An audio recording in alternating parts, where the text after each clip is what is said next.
Hi, everyone, and welcome to the very first interview we're having here for the CKC's social media page. My name is Ian Lynch, and I've got a very special guest with me today. In a career spanning more than 50 years, Lee Kozicki has set records for a number of high-end trial awards won and perfect scores achieved. Lee has a willingness to help other people, and that's what she's also very famous for in the obedience world. She's mentored beginners to become seasoned competitors, and she's also an encyclopedia, a living encyclopedia of training tips, and what I wouldn't give to have someone like that close by at all times. Lee strives to be the best competitor she can be, and she pushes her fellow competitors to be the best they can be with their own dog. She has an unflagging commitment to ensuring opportunities for all obedience enthusiasts. And with that, I just want to say thank you for being here, Lee, and congratulations because you won the very first CKC National Obedience Competitor of the Year. I did, and I was absolutely honored to receive that award. Well, very well deserved. Now let's I know there's some people who might not know you. Please, few people, but there might be some. And can you tell us how you got started in dogs? How did this all begin for you? I'm a twin, first of all. Me too. I was a twin. And I got started with my twin sister when we were about 13, 14 years old. And we went to classes with a fella named Clarence Zimmerman, who was an obedience judge and became the Alberta rep for obedience and was also Edmonton Kennel Club president for quite some time. So that's where we started. We each got a dog with the agreement from our parents that we trained them to behave. So off we went to classes, and that started something that has gone on now for way more years than I care to admit. And how smart of your parents to put you in a dog sport, because then instead of, hanging around the mall or whatever, you're working with animals. And it's just a fantastic way to learn so many things as a teen. So kudos to your parents. Good call on their behalf. Yeah, they were smart. They were smart. Now, being twins, you don't need a bunch of other people because you have each other, which are very perfect matches for each other. So you don't need other people. So the dogs were a great way to get us out and socializing. I agree. You got a built-in best friend with a twin. That's right. Yes. Now, there's so many great dog sports available. What drew you to the sport of obedience? Well, back in those days, there wasn't a whole lot of dog sports available. So I can remember when rally came into focus, and I thought, oh, grief, that'll be the end of obedience as we know it. And I had many discussions with Virginia Cummings, who was then the Alberta rep, on just that subject. So, but there was none of these other sniffer dog and all of that stuff that there is now. So. Was your mentor the gentleman who was running the obedience in Alberta? Was that your mentor? He was. I had two, actually. Clarence was the first one, Clarence Zimmerman. And I mean, a lot of trainers wouldn't put kids in their classes. So kudos to him. He did a great job, got me started. Years later, I would have coffee with Clarence and he would say, just think, if you had $1 for every trial you'd been in, you'd be a rich woman today. So, unfortunately, it doesn't work that way. It costs money. It never does. That's right. So, and Virginia Cummings and I, she was the Alberta rep after Clarence. We became very good friends. So she wanted me to become a judge, and I did all the hoops you jump through to become a judge. And then Virginia passed away, and it kind of went in a shoebox in the corner, and that was that. And you continued competing, though. I did. Is there one high-end trial moment that stands out above all the others? Was there one that was the most exciting or memorable to you?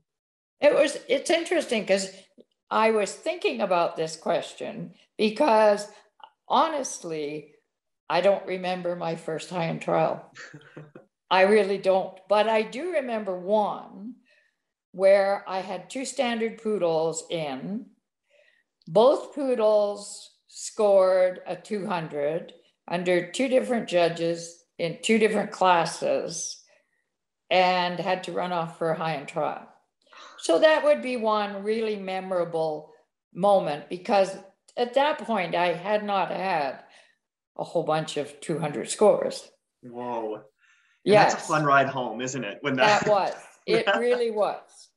So I'm going to tell you, while that was really super duper and I was thrilled about it, recently I had two of my dogs tie for high end trial. And the judge said, well, we're going to do a drop on recall. And I'm going to put a piece of rope on the ground. And the dog that drops closest to the rope wins. So I said, okay, why don't you just give it to the white dog, Scooter, because, you know, and no, I like the black dog better, says the judge. So he puts the rope down and I call the black dog, and the black dog sits there looking at me like, what's this, a trick? So I'm smiling because the white dog's going to win this. I call the white dog, he comes, I tell him down. He goes to lay down and he sees this rope and goes, oh my gosh, there's a snake in the grass. I can't possibly lay down. So long story short, I laughed about this. And afterwards, two competitors came up and said, it's so nice to see a pro laugh when their dogs make mistakes. And I remember that as if it were yesterday. Absolutely. Because if you're because not having, that's who I am. and it should be fun, you know, It should be. If you're spending all your money and time and efforts on this, you should be having a blast when you go there. Yeah. And your dogs will as well. You have won so many things and you've accomplished so much in your career with obedience, not only helping other people, but winning with your own dogs. What keeps you motivated? What keeps Lee Kozicki going? Well, I started what I called my last puppy class 4 years or 5 years ago. And all but one of those dogs has its UD title. Wow. So I was convinced by somebody, a friend, to start another puppy class. So I guess I'm committed for another 5 years. It's funny. It reminds me of so many great breeders I know who say, you know, this is my last litter. And you go, okay. Right. Yes. Yeah, right. Yes. Yeah. So this is my last puppy class, I see. Oh, and dogs can be so delightfully addictive that way, and, you know, accomplish. Well, it's those, you know, light bulb moments when suddenly the puppy gets what you're trying to teach it. I love that. I just love it. Yes, exactly. You're known and you're famous for your incredible talent, but you also have been very committed and known across the sport for helping others succeed. When did you start instructing yourself? I taught for Northern Alberta Canine for a number of years, and you're testing memories now. I would suspect that was in the 90s, early 90s, and then started teaching for myself about 2000. Wonderful. So it's been about 20 years or so. Yeah. Now, you have miniature poodles, and that's a breed I've owned myself. And I have one of my dogs is a standard poodle now. And of course, you can never say enough great things about poodles. Right. What do you like about the miniature poodles right now? Because you had shepherds before, and you've probably trained every dog under the sun at this point. Uh-huh. What is it about miniature poodles that you like? Well, I started with standards. I started with German shepherds, and my son showed signs of allergies. Mm-hmm. So when the last shepherd passed away, I went to the standard poodles, and the miniatures came along because I'm getting old, and grooming is something that I do myself. Mm-hmm. So it was just easier doing standards than minis, or doing minis than standards, right? So that's what switched me to the minis. I love that they are people dogs. They absolutely want to be with you all the time. There's never a time when my dogs aren't in the same room with me. They are locked up downstairs right now, just because if I'm talking, they'll be here in my face. Oh, I love it so much. Now, this is a very special award. Now, the CKC Chair Awards just started this June. This is probably unlike, you know, most awards you get in the Canadian dogdom world. Sure. you were nominated by your peers. How does it feel to be nominated by your peers for such an incredible award? I was just thrilled. I really was. I mean, you kind of take for granted that your students are okay with you or that they like you. And most of my students and I have a good relationship, but I just loved what they have done. I had no knowledge of it at the time. I had heard rumors about this and just never even thought about it. To be honest with you, I've been kind of under the radar for years and years. I do my thing. I love what I do. I try and mentor people that are trying to become judges, things like that. So I was just honored, really. That's wonderful. Now, last question for you, Lee. Dog-wise, what are you looking forward to next? What do you have your sights on, or what are you excited about? We have just got our group, as they've called it, Lee's group for years, and I finally put a name to it a few years back. And now we have got CKC approval. So this weekend, we do our very first sanction match. And we've got 3 booked, and then we're hoping to bring on trials.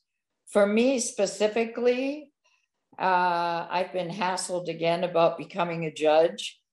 And so that might be in the cards. I'm considering it now again.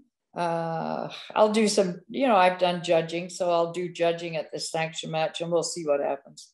I think that'll bring a lot of people a lot of joy to see you. I'm sure. Yeah. Well, thank you so much for being. Well, thank you so much for being here, Lee Kozicki, CKC's National Obedience Competitor of the Year. We wish you much continued success, and thank you for talking with us. Thank you so much, very much. Thank you.